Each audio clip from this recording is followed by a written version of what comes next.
ఈరోజు చిరంజీవి బర్త్డే. తనకు birthday wishes చెప్పిన పవన్ కళ్యాణ్కు మెగాస్టార్ చిరంజీవి ధన్యవాదాలు తెలిపారు. పవన్ ప్రేమతో పంపిన శుభాకాంక్షలు అందాయి అని, అందులో ప్రతి అక్షరం తన హృదయాన్ని తాకింది అన్నారు మెగాస్టార్. అన్నయ్యగా నన్ను చూసి నువ్వెంత గర్విస్తున్నావో, ఓ తమ్ముడుగా నీ విజయాల్ని, నీ పోరాటాల్ని తాను అంతగా ఆస్వాదిస్తున్నాను అని ట్వీట్ చేశారు చిరంజీవి. నిన్ను నమ్మిన వాళ్ళకు ఏదో చెయ్యాలి అనే తపన నీకు ఎప్పటికప్పుడు కొత్త శక్తిని ఇస్తుంది అన్నారు మెగాస్టార్ చిరంజీవి.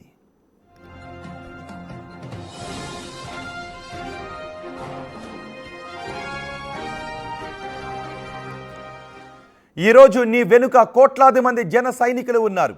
ఆ సైన్యాన్ని ఓ రాజువై నడిపించు. వాళ్ళ ఆశలకు, కలలకు కొత్త శక్తిని ఇవ్వు. అభిమానుల ఆశీర్వాదం, ప్రేమ నీకు మెండుగా లభిస్తూనే ఉండాలి. ఓ అన్నయ్యగా నా ఆశీర్వచనాలు ఎప్పుడూ నీతోనే ఉంటాయి. నీ ప్రతి అడుగులోనూ విజయం నిన్ను వరించాలి అని ఆ భగవంతుణ్ణి కోరుకుంటున్నాను అని చిరంజీవి ట్వీట్ చేశారు. చిరంజీవి ట్వీట్ని మీరు బిగ్ టీవీ స్క్రీన్ పైన చూస్తూ ఉన్నారు.